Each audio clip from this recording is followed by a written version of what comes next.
Seenaa koo dubbadheen fixuu namuma teessinitti himu malee abbaan koo xunuun bakka lafa yaaduun gaatiin du'ee bori ilma tokkicha isa qabuutu kutaa baratu innis barumsa isaa dhiise nunni guddisuuf jedhee joon jedhee lafa jirrutti waan keenya boo'ichumadha.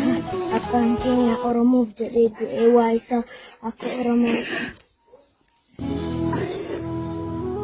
Oromootaaf waa'ee abbaa koo dubbachuu barbaada. Abbaan koo uummata isaa jedhu boojamee sababa boojamee dhaqee akka inni Oromoo ta'ee biyya isaa akka inni hin godaanne barbaadu.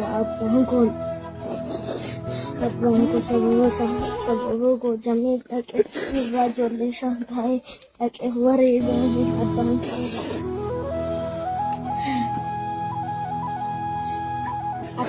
kan uummata isaaf hojjete uummanni yeroo isaan hin gargaarre ijoollee isaan hin guddifne inni gaafa nan du'aa jedha uummata koof jedha malee uummanni kanaaf aduu hin jedhu.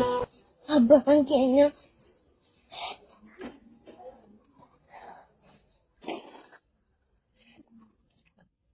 kanaafuu nunis wanta abbaan keenya yaadu galmaan ga'uu barbaadanna.